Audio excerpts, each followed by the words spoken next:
Hello, everyone. My name is Katie. Welcome to our May 3rd online service. Thank you so much for joining us here as we celebrate and worship and learn from God's Word together.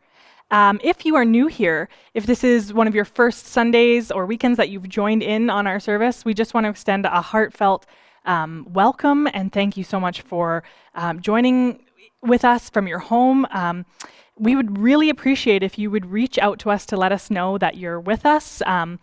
Please send an email to office@newlifecommunity.ca this week just to say hi. We'd love to connect with you and maybe even drop off a little welcome package on your doorstep this week. Speaking of dropping things off, we have a surprise delivery coming up as we're anticipating Mother's Day. So we actually do need a few volunteers this Wednesday, May 6th at 10 a.m. We are looking for about 6 people to come to the church and do kind of a contact list pickup of some things that we're going to be delivering in the community. So if you can do that, please contact our administrator, Karina, at office@newlifecommunity.ca. On Thursday evenings, my husband Dan and I have the privilege of gathering and doing a video Bible study with the youth from our church. So if you are in senior high and you would like to join us, we'd sure love to have you. We pray together, we learn from God's Word. Right now we're doing a study from the book of James, and it's just great. So reach out to me at katie@newlifecommunity.ca, and I'd love to connect you with our group. If you are enjoying the spring weather as much as my family is, why not use it to clean up the grounds here at the church? I know that's what you were thinking too. So the snow is melted and it needs a bit of a cleanup. So we're not going to coordinate a large group thing, obviously, this year. So instead, if you and your family or a couple of friends that you are cohorting with would like to come and clean up the grounds, bring your own gloves and garbage bags. We'd sure appreciate the help in getting the grounds kind of ready for spring and summer. This past week, I sent out our New Life Connect, which is our monthly e-newsletter. And this newsletter includes lots of uplifting and encouraging articles and some important information about what's going on at the church. If you hit the subscribe tab here on our website, you will get our next newsletter. But if you missed this last one, please reach out to me via email, and I'd love to send it your way so you can read it too. Once again, I'd like to thank all of you who have continued to financially partner with us throughout this season. If you would like to set up one-time or recurring payments to donate to New Life, please hit the Give tab here on our website to do that, or you can e-transfer to office@newlife or to giving@newlifecommunity.ca. Please send the password for the transfer to office@newlifecommunity.ca. Okay, to close announcements today, I would like to end in the book of James in chapter 3. So why don't you open your Bibles and read along with me. I'm in James chapter 3. I'm going to be reading 5 verses about wisdom from James 3:13 to 18. Who is wise and understanding among you? By his good conduct, he should show his works done in the gentleness that wisdom brings. But if you have bitter jealousy and selfishness in your hearts, do not boast and tell lies against the truth. Such wisdom does not come from above, but is earthly, natural, demonic. For where there is jealousy and selfishness, there is disorder and every evil practice. But the wisdom from above is first pure, then peaceable, gentle, accommodating, full of mercy and good fruit, impartial and not hypocritical. And the fruit that consists of righteousness is planted in peace among those who make peace. Thanks. Have a great week. Well, hello and welcome to this week's online worship service. We're so glad that you joined us. I'm Pastor Mike Nedelko, and on behalf of the New Life team here, we're just so pleased that you've joined us as we navigate the wilderness here of COVID-19 and continue to meet online and virtually. We look forward to meeting you again face-to-face and to being the church family together.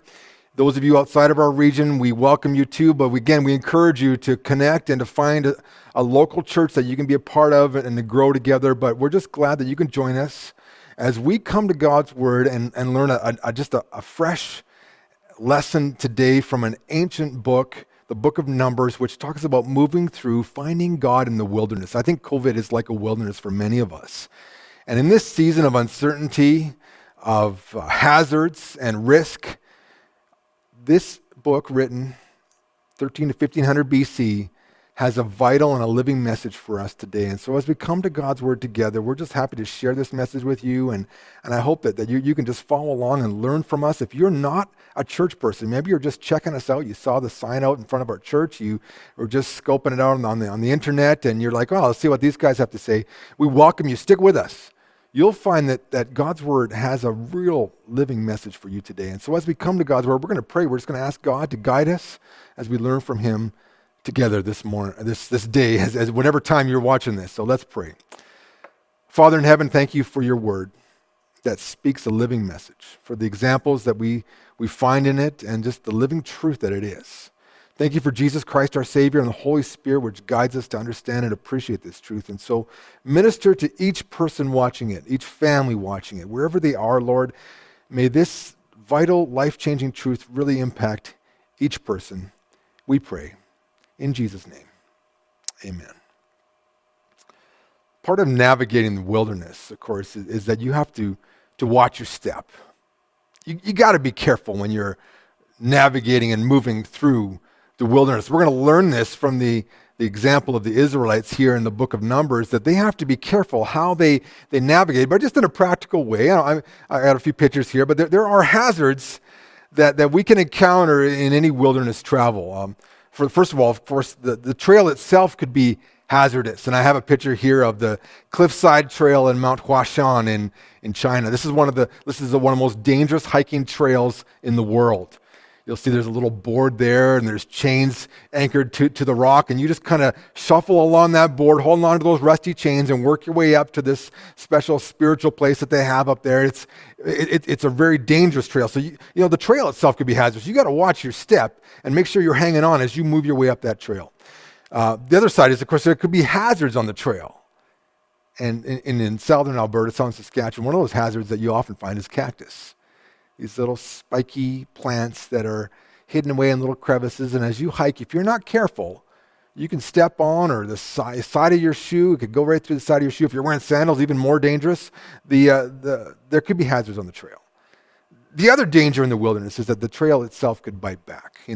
Sometimes when you're hiking in the desert, you'll encounter scorpions. And I remember going to Mexico, and we would turn rocks over and find scorpions underneath. And as I'm researching this sermon, I'm finding out, well, most scorpions aren't dangerous, but a quarter of them, their venom could be deadly, right? So, I don't know if you want to take that risk and say, well, is this the good 75% or the bad 25%? You don't know, but the trail could bite you back. Make sure you check your sleeping bag before you go to bed and shake it out, Or you can encounter a viper, a snake that hidden in a rock somewhere, as you get close, come out and bite you. And of course, the danger of the wilderness is that you don't have access to the medical support you need to counteract that hazard, that danger that you've encountered. And so what happens usually with snakebite victims is they don't have the medical attention they need at the time. And so you can get scarred and sometimes even require amputation in the wrong case. And so there are hazards as you journey through the wilderness.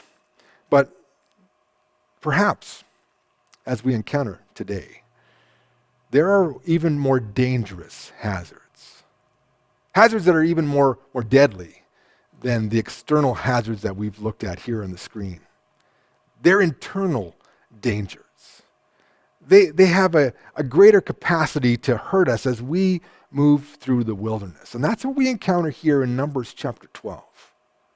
That there is some internal hazards in the life of Miriam and Aaron, the sister and brother of Moses, that get them in a lot of trouble. And those same temptations and sins can fall in front of us too as we navigate the wilderness if we're not careful. And so today, as we come to Numbers 12, we're going to find a story here of Moses and his brother and sister and the ugly side of the wilderness, that internal part of our heart where jealousy, selfishness, selfish ambition, self-promotion comes out and hurts the forward progression through the wilderness for this whole camp. And this is a danger for you and me. As we've been in the wilderness for multiple weeks here, maybe you've already felt like some of these things are rising to the surface in your own relationships. And we need to be aware of that, because I think God is using the wilderness to teach us, to train us. It's a time of testing and of trial, but the ultimate end goal for us in the wilderness is that God would have us become more like Jesus Christ. And he allows these experiences to strengthen us, to equip us, and to prepare us for greater things ahead. And maybe that's what you're experiencing right now, just as they were experiencing. So here we find Numbers chapter 12. It says that then Miriam, in verse 1, Miriam and Aaron spoke against Moses because of the Cushite woman he had married, for he had married an Ethiopian woman. They said, has the Lord only spoken through Moses? Has he not also spoken through us? And the Lord heard it. Now the man Moses was very humble, more so than any man on the face of the earth. It says they spoke against Moses. And of course, that term carries with it a hostile connotation. So, you got to understand, Miriam and Aaron were part of Moses' journey from the very beginning. Moses is born and his mom, a great woman of faith, is like, this kid is special. And so they're commanded to destroy their babies. They don't. They disobey the command of the law in order to obey the command of God. And they preserve his life, but it gets to be really difficult as the baby gets older. So she puts him in a basket and she puts him in the Nile River and has his sister Miriam watching. And when Pharaoh's daughter comes down to the riverbank to bathe, she sees this baby and Miriam comes to him and says, hey, do you want me to find a Hebrew woman to nurse him? Oh yeah, for sure. So and then so he takes him back to his mom. His mom gets paid to look after Moses for Pharaoh's daughter, eventually moves to the Egyptian palace and is trained and educated in there. But Miriam was a part of that early journey of Moses. Later on, when Moses was called by God to go and lead his people out of Egypt, Moses is very unsure and not wanting to take this task on. And finally, he's complaining, he's arguing with God. And he's like, look, God, I can't even speak. And God's like, look, your brother can speak. He can speak for you. And so God allows and plans for Aaron to be a part of the team with Moses as they go to Pharaoh, as they speak the message to Pharaoh. And so Aaron becomes a part of the whole Exodus experience with Moses. These are two very important people. As they came out of Egypt, crossed the Red Sea, and the Red Sea closed over the Egyptian army. There on the other side of the sea, they had this great celebration, and they're singing this psalm of praise to God. And then Miriam takes up this tambourine, and the ladies follow her, and they're singing praise to God. She's called a prophetess. They had very important roles, but it was different than Moses. But here, as they're in the wilderness, as they're moving towards God's best for them, this internal hazard rises up in the heart of Aaron, in the heart of Miriam, and the Hebrew language makes it very clear, using a feminine association, that it's Miriam that's the ringleader in this. And they begin to speak against Moses. It's bad enough in Numbers 11, the rabble, the riffraff on the outside of the camp are causing problems on the camp. But now it's Moses' very family members that are attacking him, undermining him. And of course, what it shows us is as we go through the wilderness, there's three kind of pictures that come out of this. I'm going to put it in modern terms for you. The first is that we can make issues out of non-issues in the wilderness. You see that in verse 1. They're critical of this Cushite woman that he married. Now, I have a picture here from the movie The Ten Commandments. Some of you have watched it. And here's Charlton Heston with his Cushite wife. And you'll notice in the picture that she's darker skinned. And then that's possibility here that Moses' original wife had passed away and he took on another wife, and this wife happened to be from the region of Ethiopia and happened to be darker skinned. And what we have is a comment of great prejudice. It could be an exclusivism that she's not an Israelite, and how dare you do that? We're not sure. The commentators are all over the map on who this Cushite is. Is it Zipporah, his first wife, the daughter of Jethro, from the land of Midian? We don't know. The text is not clear, and nor does it seem to care. What is very clear is that God never says anything negative about Moses marrying this woman. Nowhere in the Bible is Moses' family life ever drawn into question, or is he ever held accountable for poor decisions in this area? God doesn't judge him this way, but Aaron and Miriam do. We can make issues out of non-issues in the wilderness because of our own critical spirit.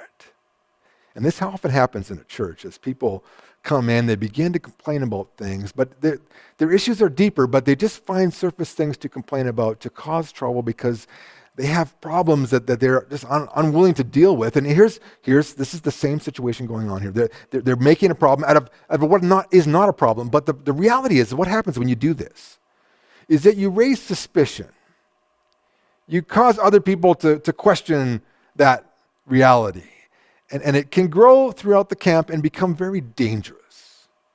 It's this kind of idea of suggestion. Well, is that really a good idea for him to marry that woman? Should she be married to the leader? Should he be in leadership? But not only that, we can compare ourselves to others and become selfish, jealous, and prideful. Here's the danger of the wilderness. Here's the danger of COVID-19, is we begin to compare my situation to other people's situation. Well, I don't have a job. How come she still has a job? How come their kids get to go to work and my kids don't get to work? How come they get to graduate? And we begin comparing our situations to each other. How come they got support from the government? I didn't get support from. But what it comes from is an internal hazard.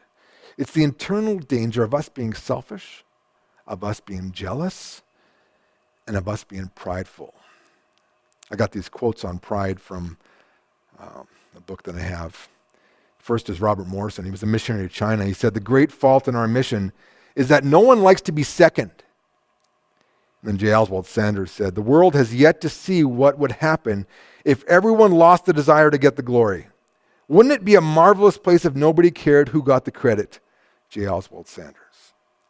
And here in verse 2, Miriam and Aaron are saying, "Has the Lord only spoken through Moses?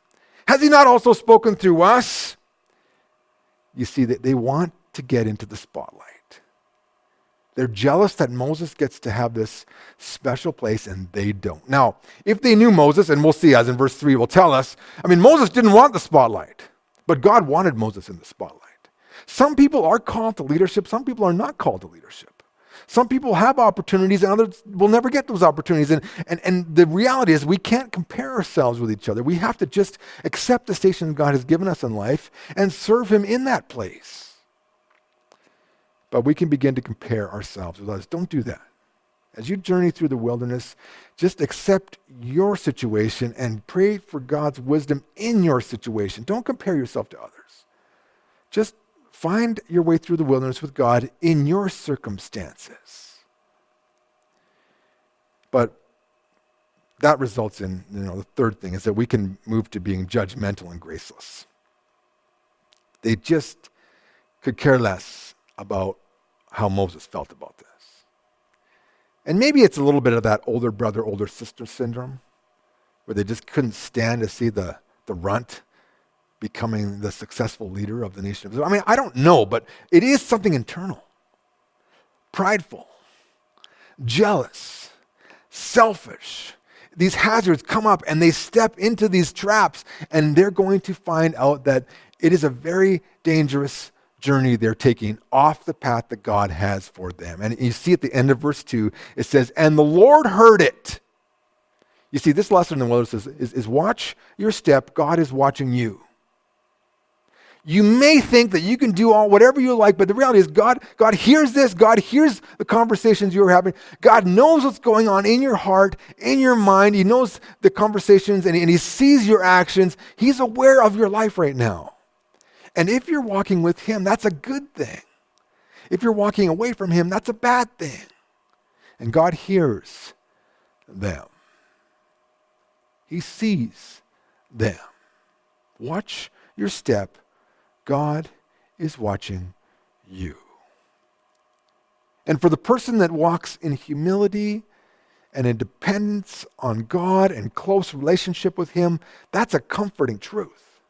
For the person who's walking in pride and selfishness and self-promotion, it's a dangerous truth. God hears.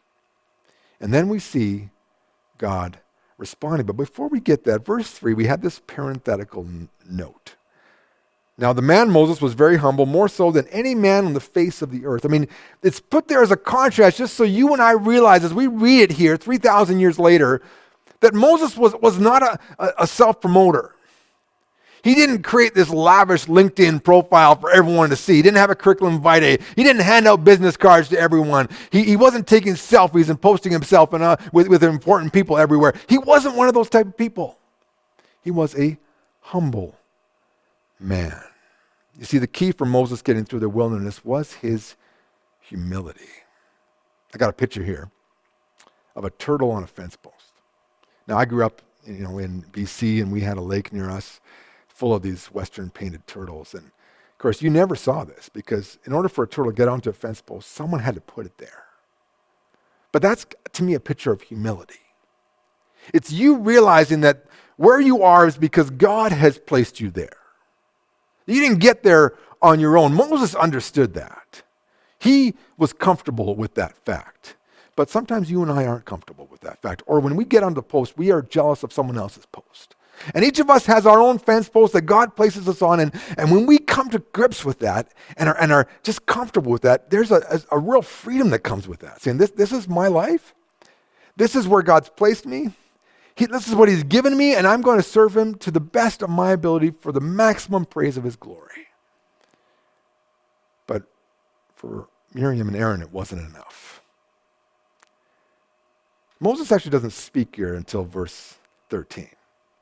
They're speaking, and now God is going to speak.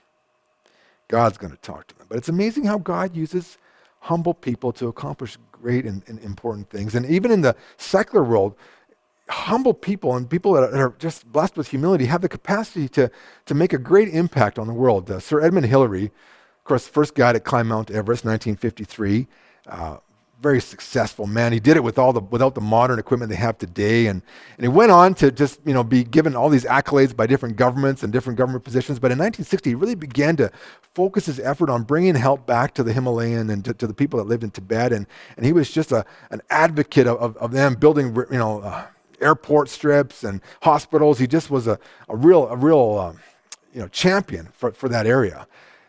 Later on in his life, he was back there just visiting and doing some work there, and these people recognized him. Say, hey, can we get a picture with you? And so they gathered around, Sir Edmund Hillary, and they're like, oh yeah, hey, you should grab this ice pick. So he grabs this ice pick, and they're standing with him, and this hiker is walking by. He's like, hey, wait a second, you're not holding that thing properly. And so he goes to Sir Edmund Hillary, the first guy to climb Mount Everest, and was like, yeah, you got to hold it like this. And Hillary just said, oh, thanks, and then smiled and let them take his picture. I mean, would you be able to do that? But this is the kind of people that really make a difference in our world. Albert Schweitzer was a famous scholar, successful, comfortable career, but he decided to leave that to study medicine. And after he got his medical degree, he went to the West Africa jungles to serve as a surgeon to some of the most primitive areas in that region there, and really made an impact. He was given the Nobel Peace Prize in 1952, and he donated all that money to a leper hospital. I mean, but it was his humility that was a significant piece of that journey, and his impact lives on to this day. And of course, countless missionaries that we could tell the same story, just humble men, humble women of God that pour themselves out and accomplish extraordinary things for God's glory just because they're just realized this is my post and I'm going to do whatever God has for me in this area of influence that he's placed me. Humility was the key for Moses getting through the wilderness. And so God, you see, when we step off God's path and away from his leading, we get in trouble. And God calls Miriam and Aaron forward. It says in verse 4, the Lord spoke immediately to Moses, Aaron, and Miriam. The three of you come to the tent of meeting. It's kind of like a principle. Come down to my office. We need to have a meeting here. So the three of them went. And the Lord came down in a pillar of cloud and stood at the entrance of the tent. And he called Aaron and Miriam, and they both came forward. Moses hasn't spoken. There they are in the center of the camp. God's presence is over the tabernacle, and he calls them forward, and he's going to speak to them. And the Lord said, hear now my words. If there is a prophet among you, I, the Lord, will make myself known to him in a vision. I will speak with him in a dream. My servant Moses is not like this. He is faithful in all my house. With him I speak face to face, openly and not in riddles. And he will see the form of the Lord. Why then were you not afraid to speak against my servant Moses? I mean, you've seen pictures of the tabernacle, and you can just imagine there they are. God's there. They've stepped forward, and he speaks to them. And I don't know what they would expect. Sometimes people that are stuck in pride just miss the reality of the situation. And I hope as you move through the wilderness, you have an accurate picture of reality. And a close relationship with God enables you to see the world in a right perspective. Moses saw it that way. Miriam and Aaron didn't. God just says, look, I speak through prophets, and I do it vaguely in visions and dreams, but with this man, it's different. We speak, Moses and I.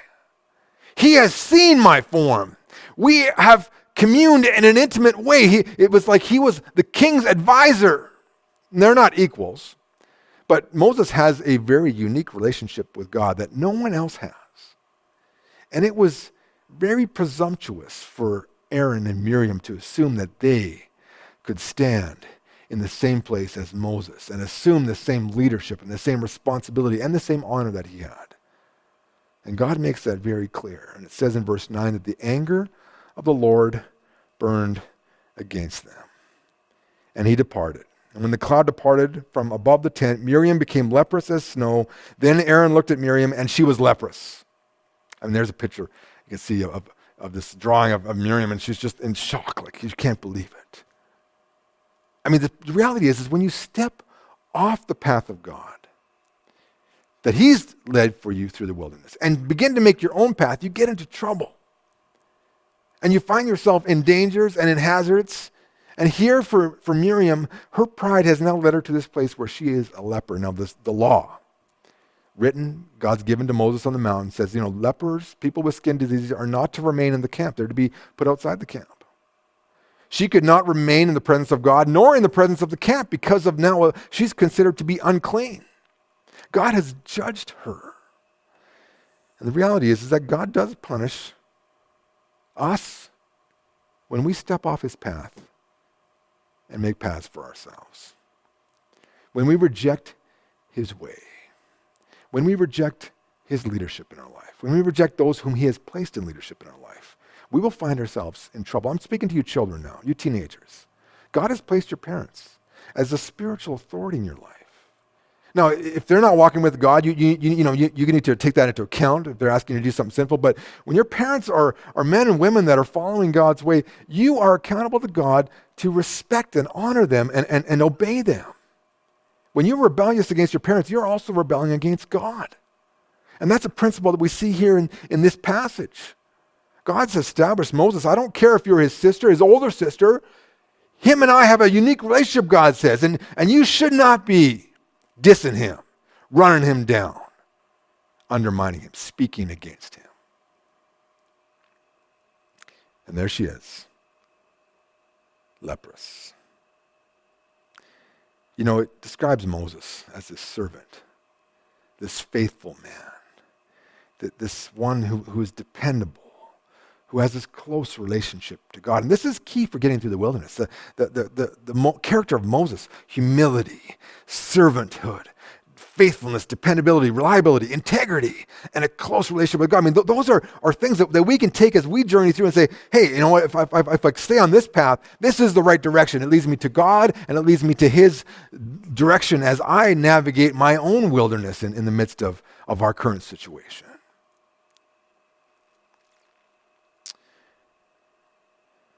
So there she is, she's leprous.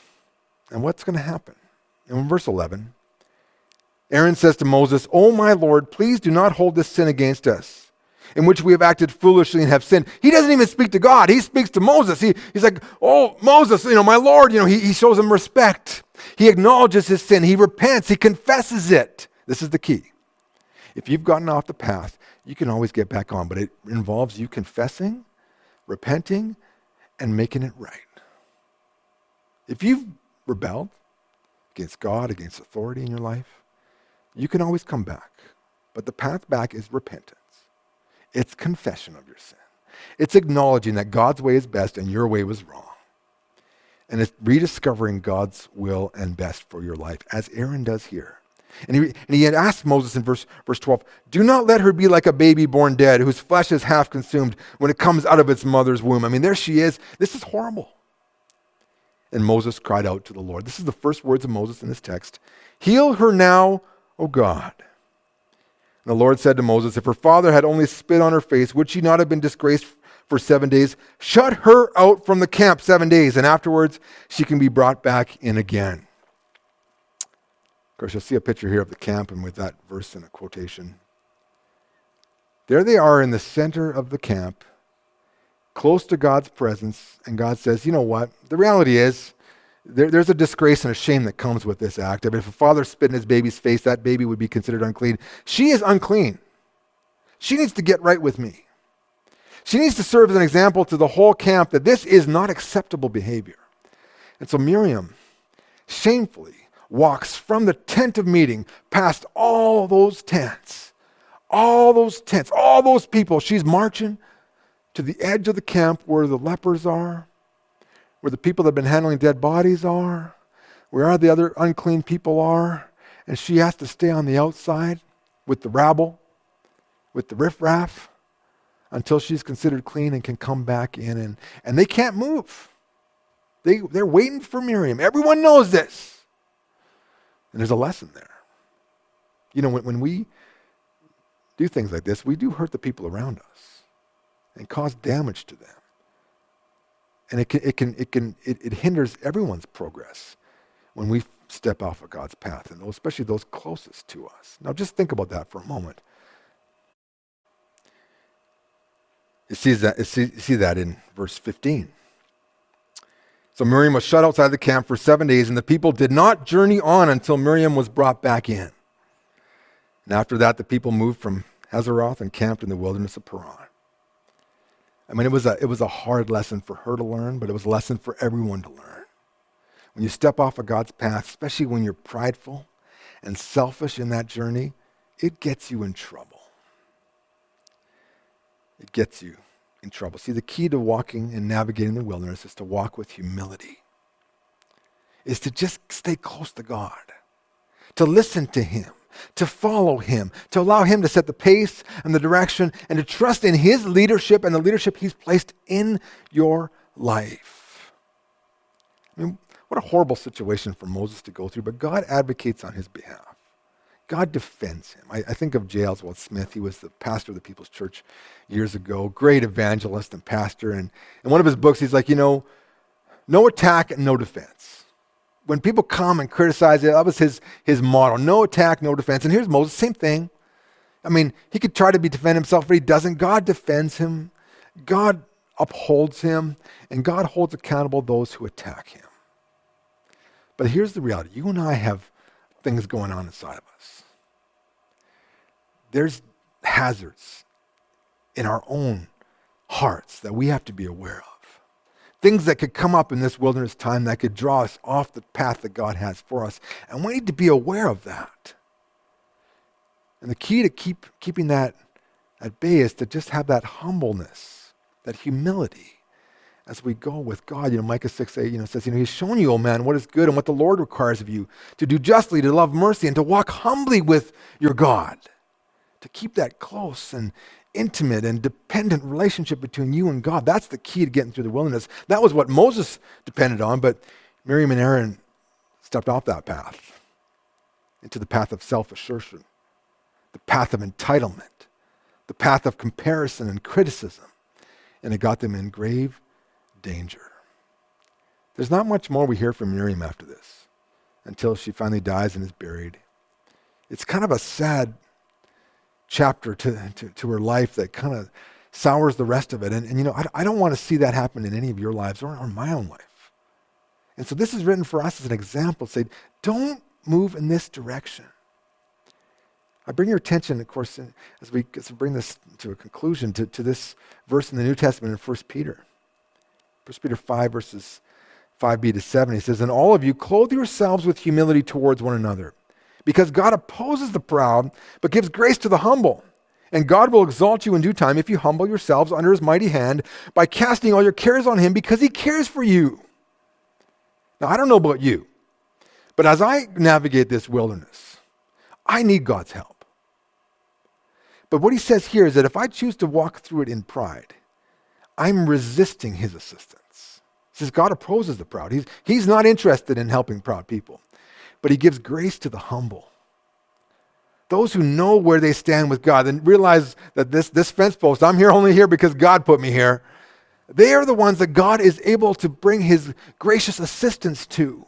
And it says, the promise there, if you humble yourself, he'll exalt you in due time. And you can cast your cares on him because he cares for you.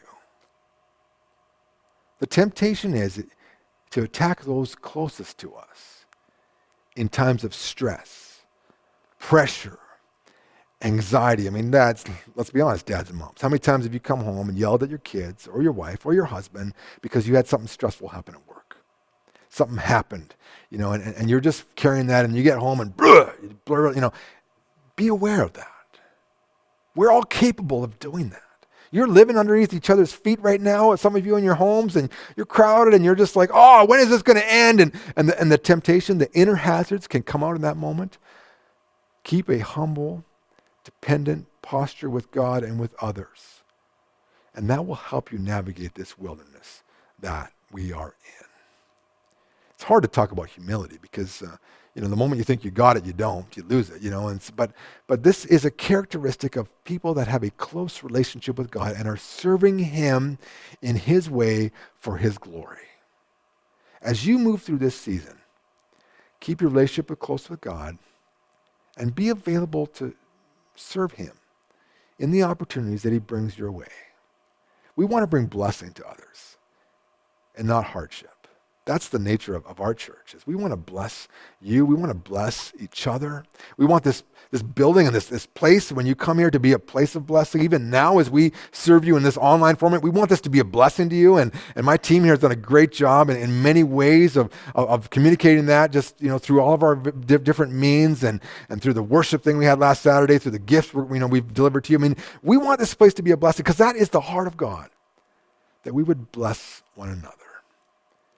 And humble people are the best of that. The greatest example of that was Jesus Christ himself, who lowered himself to come to this world, who humbled himself and became obedient even to death on a cross.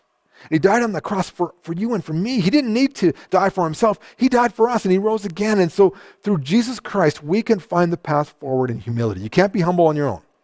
But when you know Jesus Christ, and that relationship with him, and you have that new life in Christ, you're able to experience this walk with God, which creates this humble and dependent heart that can discover and walk with God day by day through the wilderness.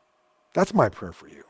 That's my prayer for myself, for my children, my family, my leaders here at New Life, and all of our church family, and every one of you that's watching. I want you to experience God in that level. And just to lower yourself, to watch out, because God is watching you. Watch your step. God is watching you. And as you realize that he's watching you, he will look after you. You can cast your cares on him because he cares for you. And so this is an example for us. We can learn from it. And as we close, I'm just going to pray, and I just invite you to pray with me as we bring this sermon to a close, that God would just guide us in this journey today and this week in our own lives. Let's pray. Lord, we pray and ask for your wisdom as we walk through this journey in the wilderness in our own lives. Help us to find a humble place of dependence on you, trust in you. Lord, some are facing difficult circumstances and situations. Give them your peace and your joy and your strength as they navigate it in each situation. Be with our kids, Lord, our teenagers. Be with our adults and our seniors. Lord, I pray that we would be a source of blessing as we humbly walk with you through this wilderness. Thank you for Jesus Christ, with whom this would never be possible. He is a supreme example of humility, and we follow him, seeking to move up and out in new life in Jesus Christ this week. We pray this for your glory. In Jesus' name, amen. Thanks for joining us. God bless you. Have a great week.